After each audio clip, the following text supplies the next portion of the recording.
Olá, sejam bem-vindos a essa videoaula na Semana de Fígado do Rio de Janeiro de 2023. Meu nome é Rômulo Varela, eu sou radiologista do grupo DASA, da UERJ aqui do Rio de Janeiro, coordenador da radiologia do Centro de Imagem do Hospital São Lucas de Copacabana. E nós vamos falar aqui nessa videoaula sobre LIRADS, né? Atualização e perspectivas futuras. E para discutir com a gente, temos a doutora Daniela Parente, que é radiologista da UFRJ e do Grupo Fleury, coordenadora do Grupo Fleury, e também pesquisadora do IDOR, e a doutora Tatiana Barbassa, que é gestora médica do CDPI, e radiologista da DASA e da Casa de Saúde de São José. Então a gente separou, assim, elencou uns temas que são bem atuais, assim, importantes, que estão sendo discutidos na literatura sobre o LIRADS, né? Então são esses 4 temas, né? Um tema que é uma dificuldade que a gente tem como radiologista, que é a diferenciação do LIRADS 5 e LIRADS-M, uma polêmica, né, que é incluir ou não o washout quando se utiliza o contraste hepato específico, o Primovich, uma fragilidade do LIRADS atual, que é a resposta a tratamentos sistêmicos e radioterapia, e uma perspectiva futura, que é a avaliação prognóstica que o LIRADS não contempla, né? Então vamos começar aqui com um casinho, assim, é só a imagem meio para a gente discutir, assim, a gente como radiologista, como é que a gente lida com um caso, né? Então a gente tem aqui o paciente cirrótico, né?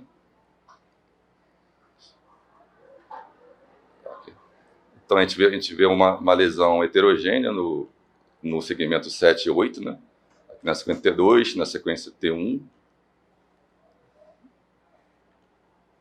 Na sequência T1. Na sequência T1, sem contraste, a gente vê que tem hipersinal espontâneo em T1, indicando sangramento, né? Que é uma característica que é bem específica do CHC. Um realce heterogêneo pelo contraste. Nessa fase pós-contraste também um aspecto em alvo, que a gente vê melhor aqui nessas imagens. Então, um aspecto em alvo no pós-contraste, né, que é uma característica que é bem descrita como uma característica do LIRADS-M, né, ela suspeita uma malignidade, mas não específica para CHC. E uma outra situação também que gera bastante dúvida é uma lesão infiltrativa, né? Então, nesse caso, a gente tem uma lesão bem extensa no segmento, no lobo direito, quase todo, né? E a lesão é hipervascular. Aquilo é hipervascular. A gente vê nessa imagem do meio ali, aquelas 3 ali, e com áreas de lavagem, né? Então, é uma lesão bem heterogênea, bem filtrativa, que é uma característica de LIRADS-M, mas tem hipervascularização, tem lavagem, que é uma característica do LIRADS 5, né? Então, diante desses 2 casos, a gente pode ou utilizar o algoritmo tradicional do LIRADS, né? Classificar como LIRADS 5, né? Que tem uma alta especificidade para CHC, ou LIRADS-M, né? Uma lesão seja em alvo ou infiltrativa, que pode ser um coloniocarcinoma, um hepatocolangio ou mesmo um CHC atípico. Então, diante desses casos e desse contexto assim, de diferenciação de LIRADS 5 e LIRADS-M, o que vocês acham? Assim, nesses casos, como que vocês classificariam o LIRADS e por que essa diferenciação é tão importante, né? Posso voltar, Rômulo, na imagem? Pode. É porque esses casos, eles geraram bastante discussão na época que a gente teve o caso original. Então, a gente, como o Rômulo falou, a lesão já no pré-contraste tinha um hipersinal no T1, aí depois na fase arterial, não está passando direito, né? A fase arterial tem esse hiperrealce, mas eu não achei tão fácil classificar esse hiperrealce, né, Tatiana? É verdade. Eu, olhando esse caso, fiquei até na dúvida se dava realmente para caracterizar um hiperrealce. O que a gente tem aqui, realmente, que dá para ver bem, é a lavagem. E aí a gente fica nessa dúvida, né? Estamos frente a uma lesão hipervascular com lavagem, que é o que a gente francamente caracterizaria como LIRADS 5, mas e esse aspecto em alvo que a gente está vendo aqui, principalmente nessas fases aqui? O próximo slide tá melhor de ver, eu acho. O próximo, né? Aí, ó. Então, eu poderia, por exemplo, pensar aqui que esse aspecto em alvo nessa lesão, talvez ele tenha se configurado assim porque ela tem uma hemorragia no centro. Então ficou parecendo um pseudo-alvo, na verdade. Assim, é um alvo não porque a gente tem hipercelularidade na periferia dessa lesão, que é o que a gente pensa no LIRADS-M.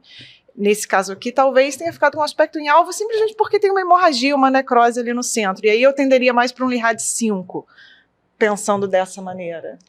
Mas, enfim, como o Lirad coloca que é um hiperrealce não em halo, para ser classificada como 5, e se for um aspecto em halo, um aspecto em alvo, a gente classifica como Lirad-M, a gente acabou classificando essa lesão como Lirad-M, mas provavelmente hepatocarcinoma.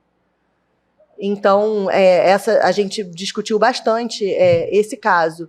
E esse outro caso aqui também gerou bastante discussão, porque a gente vê uma lesão bem extensa, né, infiltrativa, com os limites mal definidos, e aí a gente pensa, será que eu vou caracterizar isso como M ou como 5? Pensando nesse HC infiltrativo, eu falaria M, mas tem uma área específica que realça na fase arterial e lava. Então, quando o Lirad-M tem áreas que têm hiperrealce e lavam, aí a gente pode caracterizar como Lirad 5. Mas isso, no nosso dia a dia, sempre gera muita dúvida. Sempre gera muita dúvida e traz uma consequência muito diferente quando você está pensando no tratamento, né? Você caracterizando como Lirad 5, se é um paciente que está sendo considerado para transplante, por exemplo, ele pode já pontuar. E se você caracteriza como Lirad-M, talvez esse paciente tenha que ir para uma biópsia, ou enfim, vai ter que uma discussão multidisciplinar. É um caminho muito diferente que você orienta aí, né? Isso. Exato. Então, assim, é importante as pessoas saberem que tem muita subjetividade no Lirad, né? Então, apesar de ter o algoritmo ali bem definido, mas no dia a dia a gente tem muita dúvida, né? Às vezes o exame tem uma qualidade que não é tão boa, o paciente não respirou tão bem, enfim. Acho que é importante saber que tem essa subjetividade, depende da experiência do radiologista também. E, assim, na dúvida tem que discutir o clínico com o cirurgião, com o radiologista, né? Eu acho que é sempre importante expor quando tem dúvida realmente para definir o que é melhor para o paciente, né? Então, vamos passar para o próximo tópico, que é a questão do washout com o contraste hepatoespecífico, que é o Primovis, né? Então, para a gente definir o washout, utilizando esse contraste, ele tem que ser um contraste na fase portal, né? Então, uma lesão aqui hipervascular, tem o washout na fase portal, então, assim, essa lesão tem um washout, que se mantém na fase transicional, e hepatobiliar, então, uma lesão Lirad 5. Mas pode acontecer o seguinte, né? Uma lesão dessa grande, heterogênea, com uma cara de CHC, né? Hipervascular, mas não tem uma lavagem na fase portal e tem uma lavagem na fase hepatobiliar. Então, como não tem na lavagem na fase portal, essa lesão seria classificada como Lirad 4, uma lesão francamente suspeita, com cara de CHC. E a literatura recente tem questionado isso. Será que a gente não deveria estender o washout também para a fase de transição e hepatobiliar? Então, o que vocês acham sobre esse tópico? Assim? Vocês acham que tem que estender ou não? Por que essa sugestão de estender para a fase hepatobiliar é interessante, é importante do Lirad atentar, e acho que é provável que em edições futuras também isso seja contemplado, né? Ou um peso maior do washout, né, no Primovis, ou seja, algum critério diferente que ele entre no Lirad, né? Eu acho que aí o que a gente está falando aqui é uma questão de sensibilidade versus especificidade, né? A gente atualmente tende a priorizar a especificidade, mas se você trouxesse essa possibilidade da lavagem para a fase transicional e hepatobiliar, talvez a questão é que você aumentaria a sensibilidade para a detecção, mas a dúvida é a questão da perda da especificidade que você teria com isso. E eu acho que depende também da população que você está estudando, né? Aqui no Ocidente, o paciente pontua para o transplante na hora que a gente diagnostica um CHC a partir de 2 centímetros. Então, se a gente diminuir a especificidade do método, a gente vai começar a diagnosticar CHC em quem não tem. E quando a gente vai para o Oriente, onde a população tem hepatite B e a população tem uma função hepática melhor, e eles também fazem muito menos transplante, eles fazem muito mais cirurgia e ressecam, eles priorizam a sensibilidade. Então, faz sentido você considerar o realce na fase de transição e aumentar a sensibilidade do método. Tem alguns artigos mais recentes abordando esse assunto que conseguiram que assim, fazendo uma aplicação adequada do LIRADS, classificando LIRADS 1 e LIRADS 2, por exemplo, hemangiomas, e LIRADS-M, lesões em alvo, que são os grandes confundidores, eu acho, nessa Excluindo situação. a lesão em alvo e a lesão que é tipicamente um hemangioma. Exatamente, que seriam os falsos positivos. Eles tiveram como resultado um bom aumento de sensibilidade sem uma perda significativa de especificidade. É uma coisa que tem que ser mais estudada, eu acho. Né?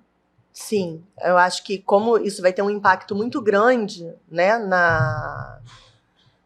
em todos os pacientes para classificar para o transplante, eu acho que a gente tem que ter estudos mais robustos que confirmem essa primeira impressão.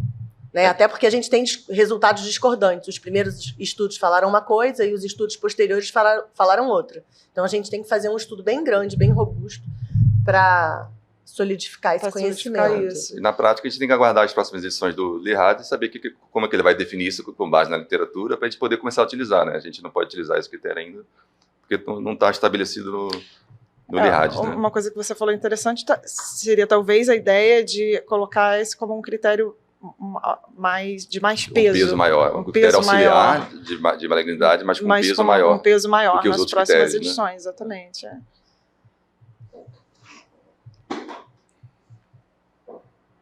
Então, indo para o próximo tópico, né, que é uma fragilidade do LIRAD, né, que é a resposta a terapias sistêmicas e radioterapia. Né? Então, o LIRADS-TR, né, que é o LIRAD específico para resposta a tratamento, ele funciona muito bem quando você está fazendo, né, tratamentos loco-regionais, né, quimiomobilização, a radiomobilização, radioablação, outro tipo de ablação. Mas para esse tipo de tratamento não é tão bom, como a gente pode ver aqui nesse caso da literatura, pós-SBRT, né, que é a radioterapia externa, a gente pode ficar com um hiperrealce bem marcado mesmo em fases bem tardias, né? E alguns estudos mostrando que pós-transplante, mesmo essas áreas hipervasculares não têm tumor viável. Então, o que a literatura está indicando é que para a radioterapia, o critério que a gente utiliza para a resposta ao tratamento, né, que é a permanência do hiperrealce, não serve, né? Então, aqui um caso pós-SBRT e aqui um caso pós-radioembolização, né, que é a radioterapia interna seletiva, né, o CIRT. Então, a gente vê uma lesão aqui hipervascular, e que tem uma área de necrose e uma área adjacente de hipervascularização que se manteve 7 meses depois. Isso não necessariamente é tumor viável, né? E aqui mais um caso, esse caso é seu, né, Daniela?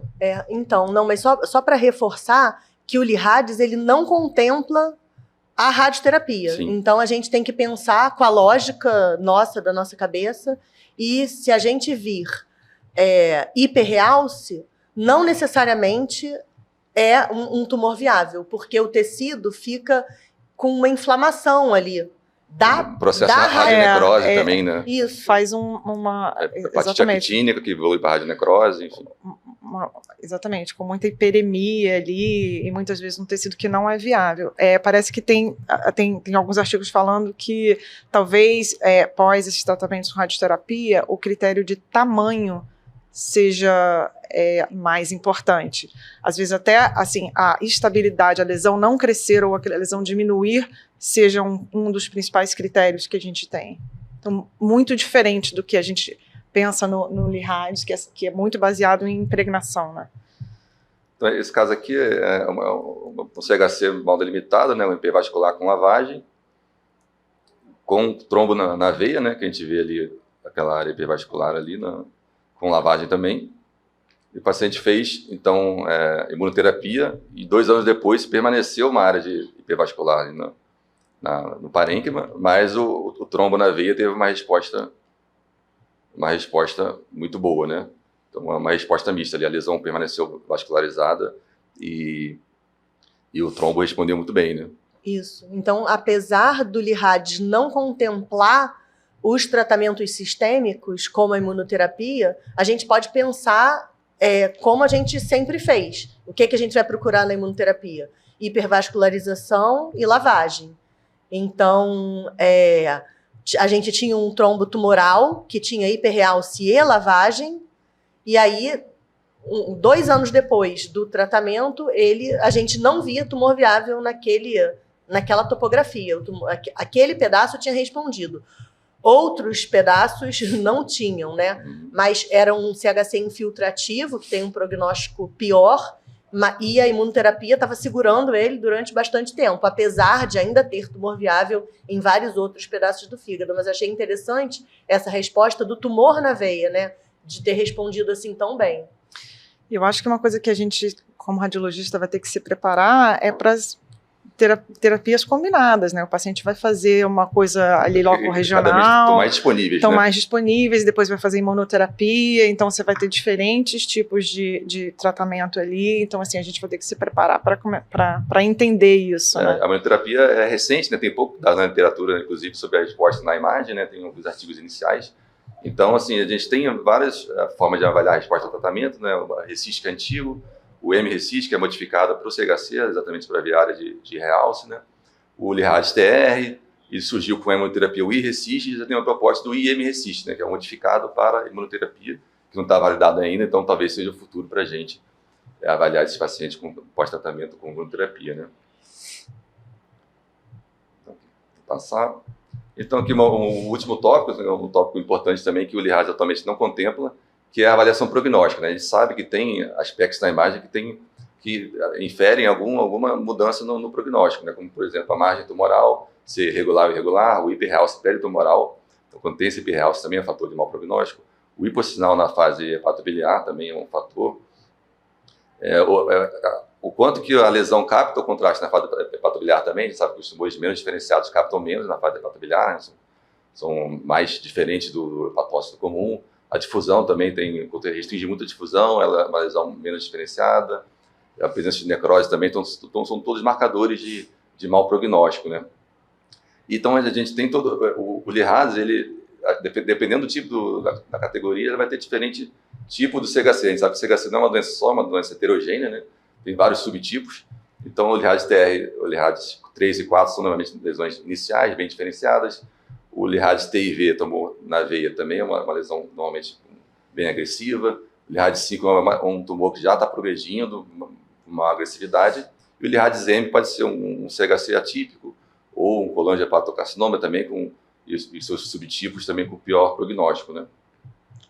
E a gente está evoluindo assim para a imagem também juntar com todas as características do paciente, né? Características epidemiológicas e até genéticas e outros marcadores, né? Biomarcadores, né? Oncológicos, né? E gostaria de aproveitar, então, e perguntar para vocês o que vocês acham dessa avaliação prognóstica do CHC, assim, como que está andando a oncologia, a questão da oncologia de precisão, né? Cada vez a gente tentando entender melhor aquele paciente, aquele subtipo do tumor, para ter um tratamento mais efetivo, né? A gente discute muito sobre isso, né?